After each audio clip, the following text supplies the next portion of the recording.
Some bad London weather coming. We won't be walking back. Oh, I haven't even seen the bridge yet. Main guns.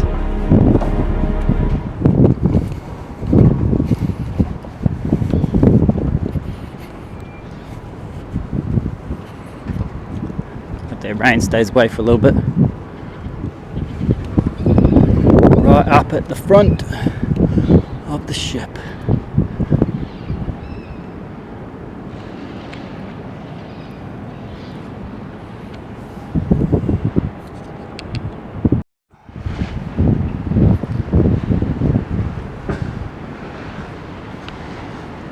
Those things are noisy going off. Oh, let's go up the deck.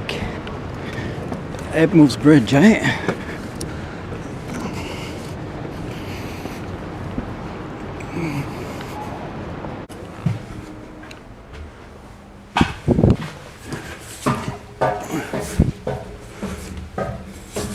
Oh, the Admiral's in the seat. What's up today, Admiral? We're just cruising. Looks like some bad weather coming. Who are we shooting today? Oh, anyone. Russians.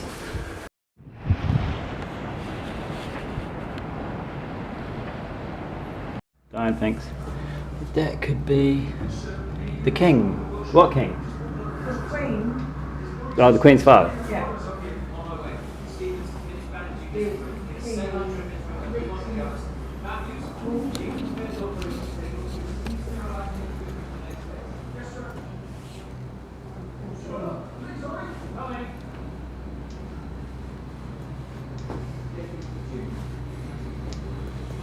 Upper decks.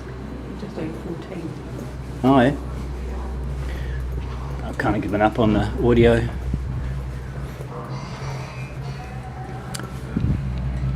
Oh yeah.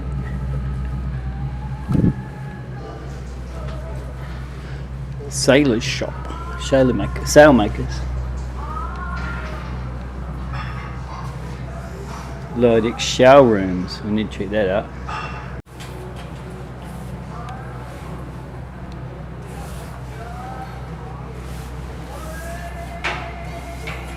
Faster ship, mate. We're under attack.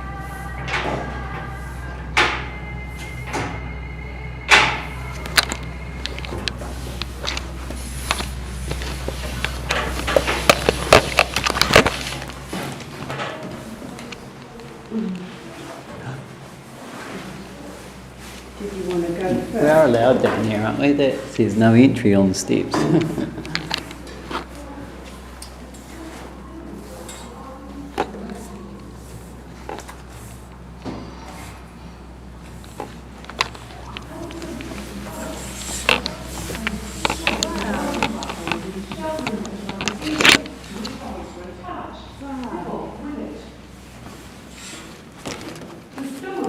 Around the side of each showroom could accommodate up to 600 projectiles, excluding practice rounds. A crew of 9 were responsible for inserting the fuses in the projectiles and transferring them to the power-operated carousel, which revolved around the shell-bolted platform, from where they were manhandled into the hoists. A similar arrangement existed in the magazine, except that here, the loading was stored in here by the steel box of the magazine handling room. And the vulnerable cordite anything went wrong in this room, you probably didn't know about it. And in the event of a cordite fire, the compartment would be flooded rapidly, giving the men in the handling room little chance of escape. Shit. You should now proceed aft to B turret shell room, where you can look down into the magazine handling room and make your way back up the double line into the hoists. A similar arrangement existed in the magazine, except that here, the loading platform was isolated from the cordite stowage bins by the steel box of the magazine handling room. That's the second one. So these shells were fed to the ship's 2 front main guns. We're way down in the bowels of the ship. You will now start thinking excellent show, located well below the ship's waterline. Each of HMS Belfast 4 6-inch gun turrets had its own showroom, with a magazine containing the cordite charges which propelled the 6-inch projectiles directly beneath it. The showrooms and magazines were the most heavily protected area of the ship and were located at either end of an armoured box formed by the main armoured belt, up to 4.5 inches or 115 millimetres thick along the waterline. A heavily armoured deck up to 3 inches or 76 millimetres thick provided protection against aerial bombs, and the ends of the box were formed by transverse armoured bulkheads, 2.5 inches or 63 millimetres thick. Additional protection was provided by the cylindrical armoured barbettes which supported the gun turrets. The shells and cordite charges were by mechanical hoists. Each gun was served by 2 hoists, one for the shells and one for the cordite charges, with 2 auxiliary hoists provided for emergencies. This bit more than Of course.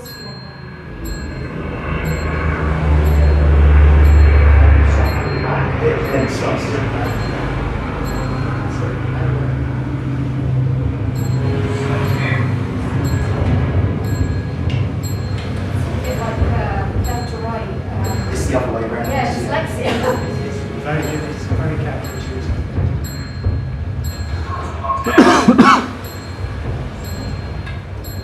Things are getting a lot smaller and tighter down here.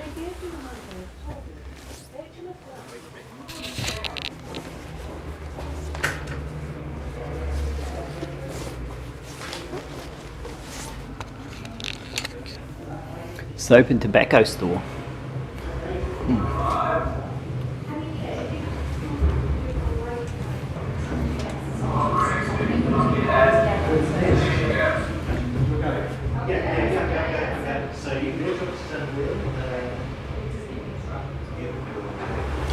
Shit, this was ripped open by a mine. Bit of patchwork here. So it's internally. That's the next concept.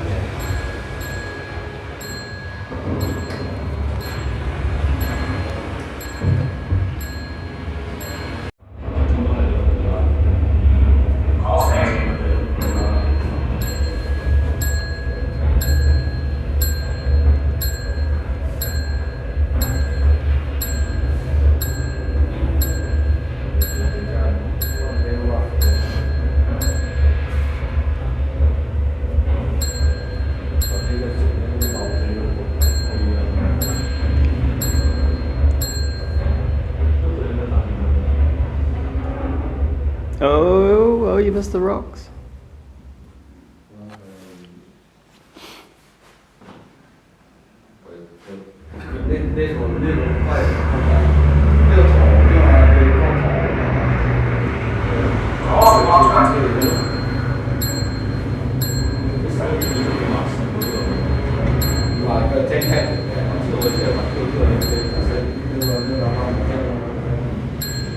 Call 65. 65, that's a long way.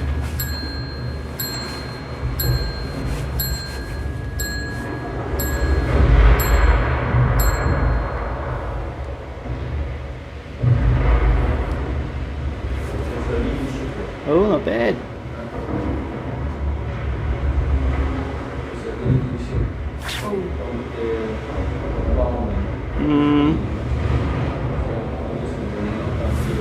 Lucky the damage was light. Able. What were you? Legendary.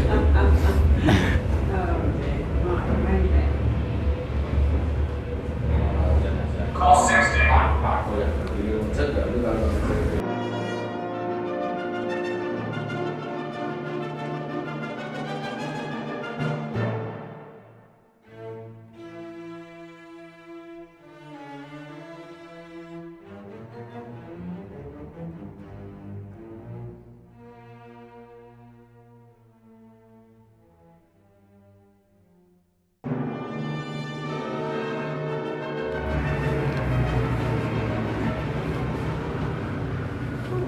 Maybe a little periscope thing to look at.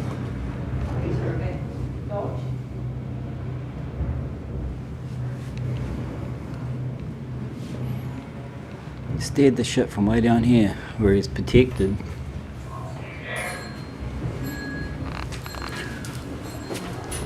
Lower steering, and of course they've probably got upper deck steering.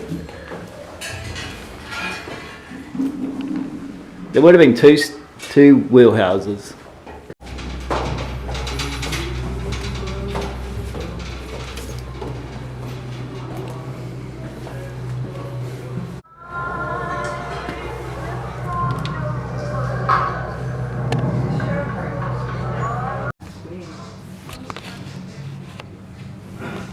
What's that? What was in there? The WC.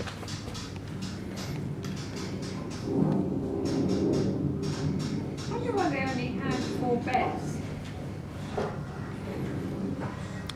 There are other things for flushing the potties.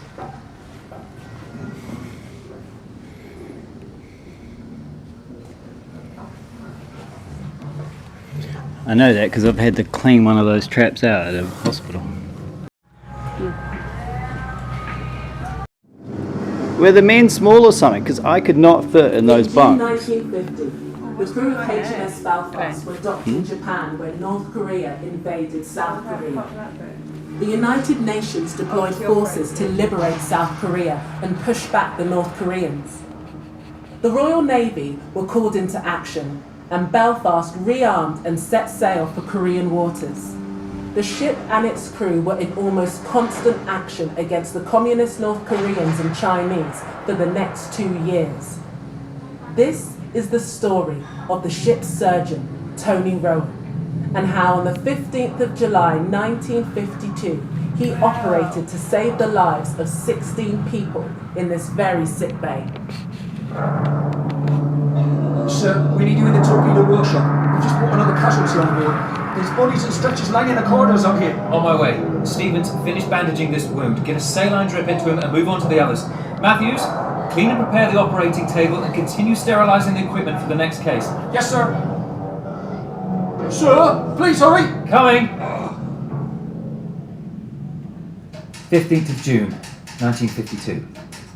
North Korean forces invaded Changnyedo Island this morning. The first case came to the operating table at midday, and after that we were at it continuously for the next 24 hours. The petty officer came in and asked if I could look at a casualty in the torpedo workshop. He appeared not to have much wrong with him. However, he had been lying there without attention for some time. I called for a drip and got saline running in. Blood would have to come later. There was, however, no later, as he died not very long after. I was considerably upset and angered, but I was still busy in the theatre and had no time for anything else. Sir, male casualty, Korean, wound in the abdomen with protrusion and perforation of the bowel. Let's get him anaesthetised straight away and I'll close the perforation and return the bowel to the abdominal cavity. Who else is high on the urgency list? One male, Korean, head wound with brain matter exteriorly. Dress the wound, prepare a dose of antibiotics and sedate him. I'll tend to him later. Sir, we've got a civilian casualty, female. Okay, bring her in. Wound of the left breast and hip with possible fragmentation of the anterior superior iliac spine. Okay, sedate her. Prepare antibiotics and dress the wounds to the breast and hip. Don't worry, just lie still. You're in safe hands.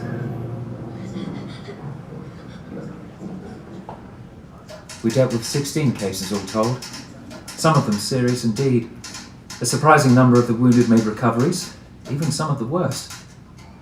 We did not see them for very long as they were transferred to hospital on the mainland.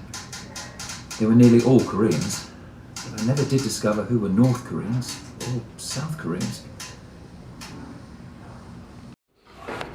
The old murder house.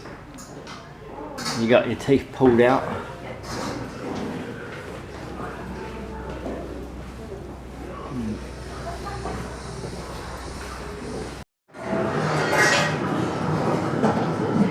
Throw and then some slice. Can Diane make a pie? Too slow.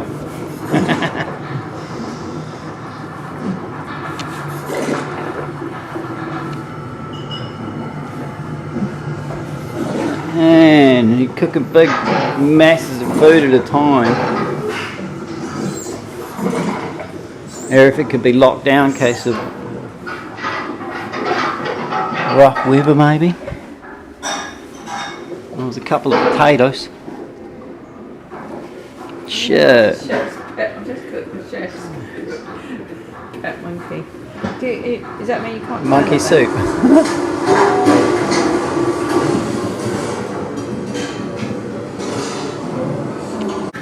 Is that dumbwaiter? Locked. Yeah, dumbwaiter. You're a dumbwaiter.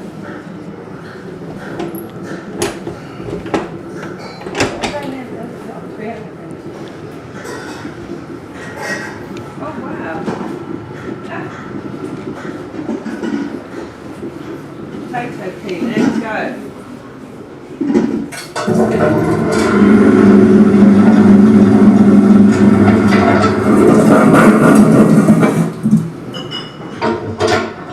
Not enough.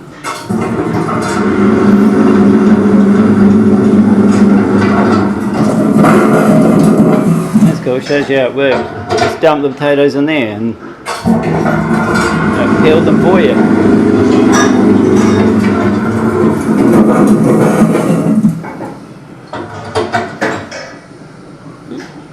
cool.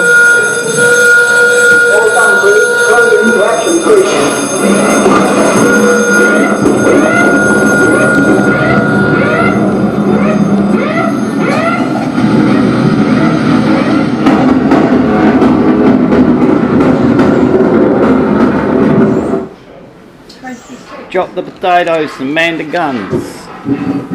Show you where they were.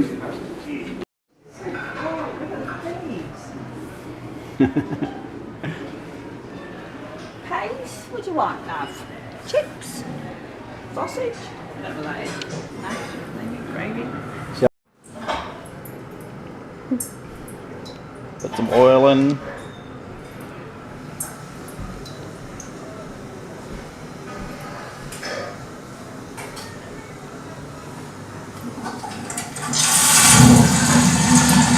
You've overfilled it. Have I overfilled it? Yeah. Too much oil. Oh no! Back away. God, you can't read instructions, can you?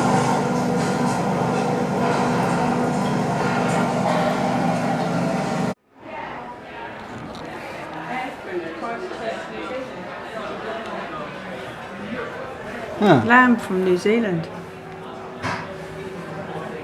Nothing but the best, eh?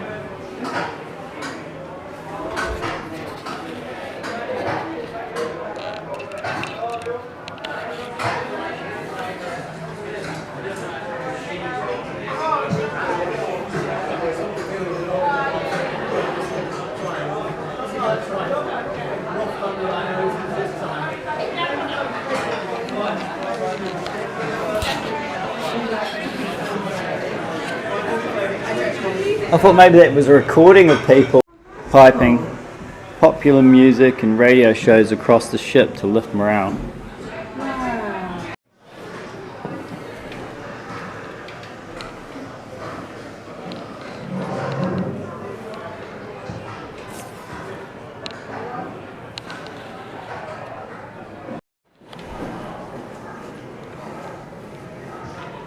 I love how they've done everything. It literally like the noises as well.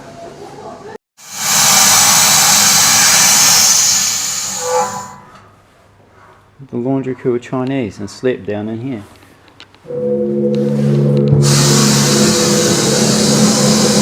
Where on earth would they have slept?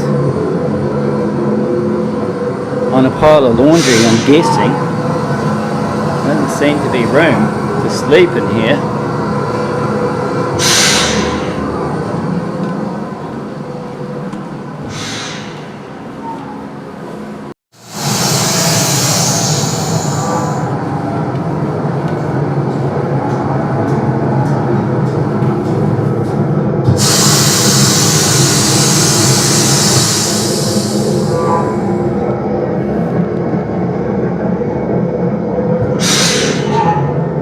Would have been a noisy place in here. Accidentally touched it, so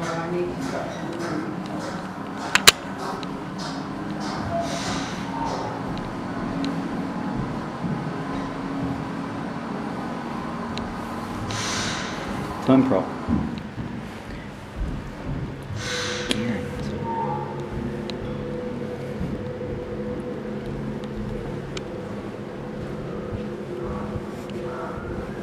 Wide hallways for a ship.